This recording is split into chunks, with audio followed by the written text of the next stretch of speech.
Bonjour, bienvenue à tous, bienvenue dans la matinale, une émission proposée par Gestion de Fortune, Investissement Conseil, Profession CGP et Patrimoine 24. Au sommaire de cette édition, on va du côté de l'UNEP qui, on va le voir, se transforme et investit tout azimut. On verra également ce qui se passe du côté du marché de l'art. Voilà, si vous souhaitez investir, pourquoi pas dans un Picasso, un Fernand Léger, eh bien, il y a peut-être une solution à partir de 20 000 euros. C'est ce qu'on vous propose de découvrir tout de suite dans la matinale.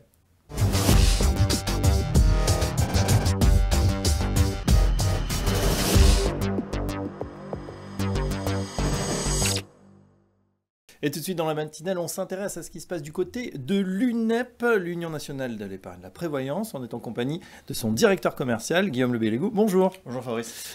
Un petit mot déjà pour ceux qui ne vous connaîtraient pas encore, peut-être ça arrive sur le nombre de CGP que vous avez déjà. Oui, alors l'UNEP, c'est une plateforme indépendante, un courtier grossiste qui a été créé en 2000.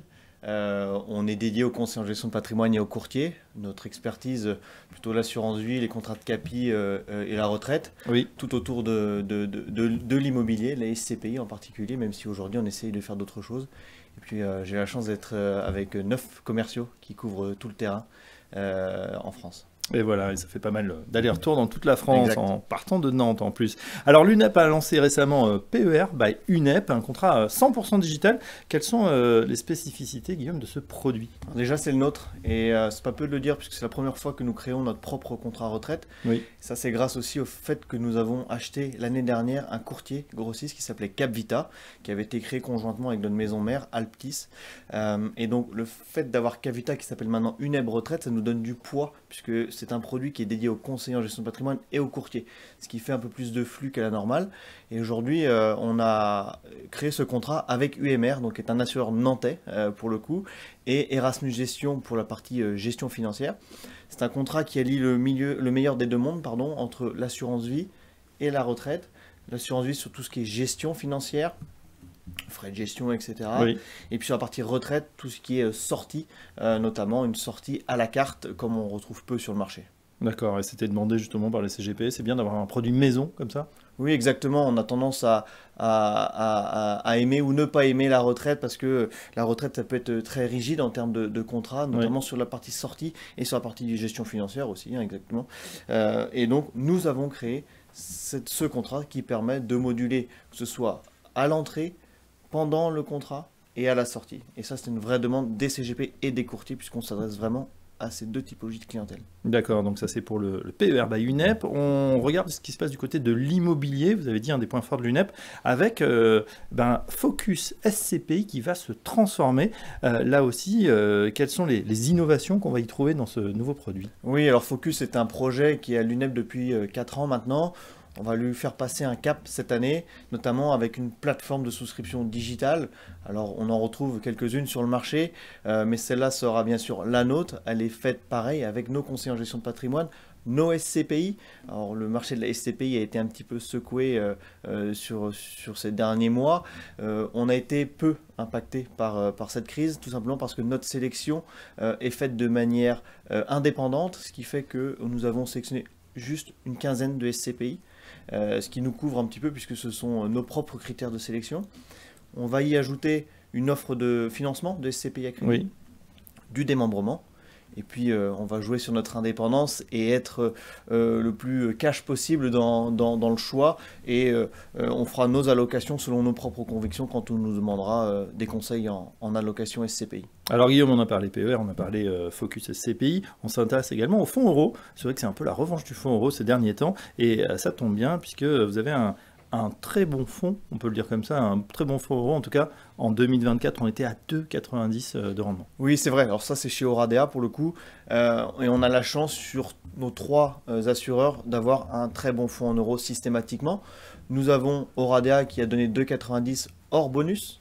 Même si le bonus, c'est une composante que nous regardons, bien entendu. Mais si on s'arrête uniquement au rendement ainsi qu'au niveau de réserve qui accompagne le fonds en euros, on a de très beaux arguments, tout simplement puisqu'on a un des meilleurs niveaux de réserve, et l'impact de la réserve sur le rendement est finalement minime. Ce qui veut dire que le fonds euro en tant que tel n'a pas une très grande taille, ce qui permet d'avoir une meilleure gestion, je pense. En tout cas, c'est ce que l'on véhicule comme message. On a un petit fonds en euros, très peu impacté par le rendement, par la réserve du fonds en euros, et ce qui nous donne des perspectives à court, moyen et long terme. Et le bonus, c'est la cerise sur le gâteau. Aujourd'hui, tout le monde sort un bon bonus, mais voilà, je pense qu'il faut regarder le rendement, la réserve et le bonus. Ouais, parce que le bonus, évidemment, c'est limité dans le temps. Il vaut mieux avoir effectivement un fonds très correct. Voilà, petit mais costaud. Bah, voilà, on en sait un petit peu plus sur cette offre très complète de l'UNEP. Merci Guillaume Lebelleco. Je rappelle que vous êtes directeur commercial de l'UNEP et à très bientôt dans la matinale.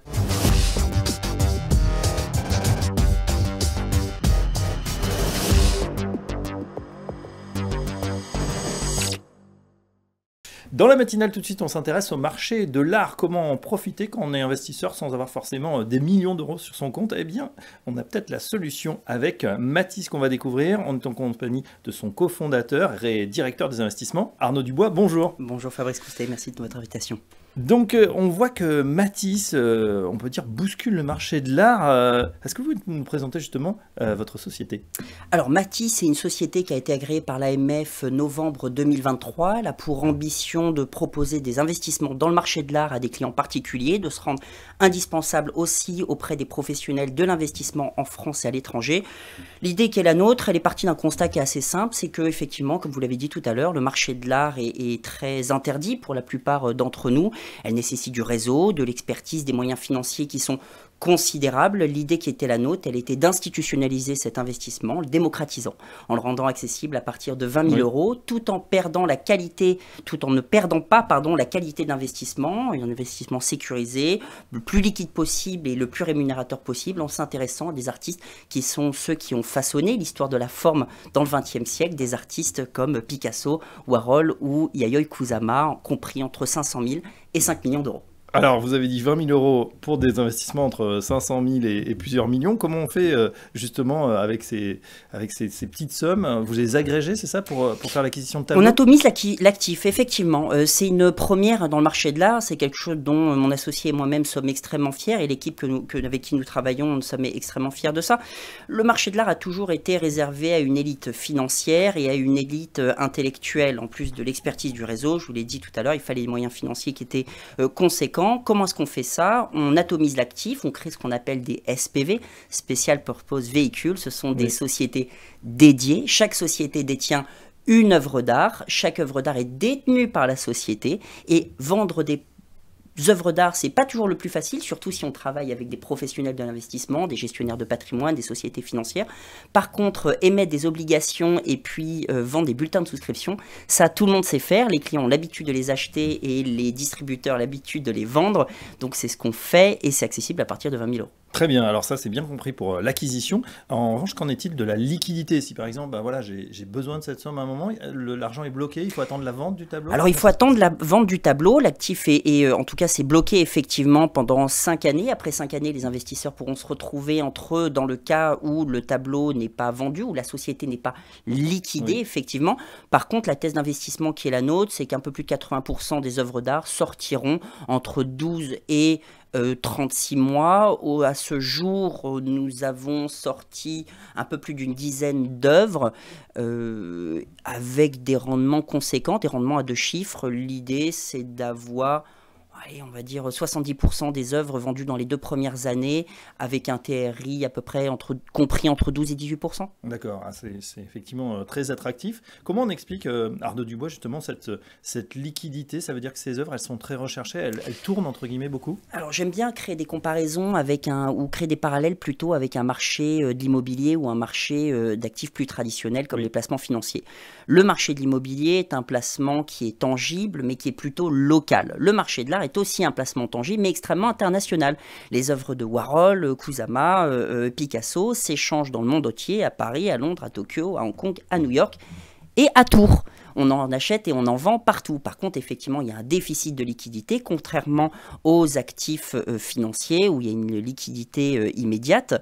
Alors, ça ne veut pas dire que les gens utilisent et jouissent de leur liquidité à chaque instant, mais ils ont la capacité de le faire.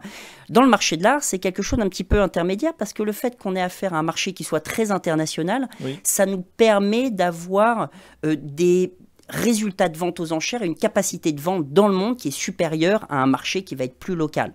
Donc globalement, les œuvres qui intègrent le stock d'un marchand, les œuvres à plus d'1 million d'euros, sont vendues à plus de 80% dans les 2 premières années.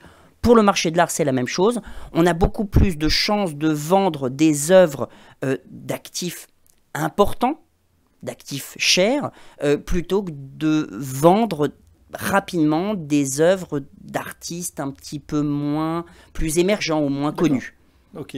Votre modèle repose donc, on l'a compris, sur une espèce de club deal dans l'art contemporain. Comment vous sélectionnez les œuvres et puis comment on s'assure de son authenticité et surtout le potentiel de valorisation? Alors, d'abord, la question d'authenticité, c'est une question qui est fondamentale, mais qui est réglée assez rapidement dans notre marché, puisque dans le marché de l'art du XXe siècle, il y a relativement peu de faux, surtout dans la seconde moitié du XXe siècle.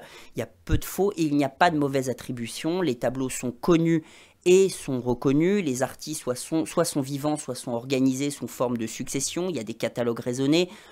Je pense à un tableau du Buffet sur lequel on a fait co-investir nos clients de 74. C'est un tableau qui a fait plus de 15 expositions de musées, dont plus de 5 durant la vie de l'artiste. Donc c'est des tableaux qui sont sur lesquels il y a des certificats, il y a un catalogue raisonné, et puis on a tout en interne, un système de due diligence qui permet de certifier l'authenticité, et puis nous-mêmes on garantit l'authenticité des œuvres auprès de nos clients.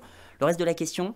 C'est justement le potentiel de valorisation. Vous avez une stat intéressante, c'est que je crois que 90% du marché de l'art, finalement, c'est des sommes assez petites. Oui, alors c'est pourquoi est-ce qu'on choisit les œuvres d'artistes plutôt du XXe siècle ?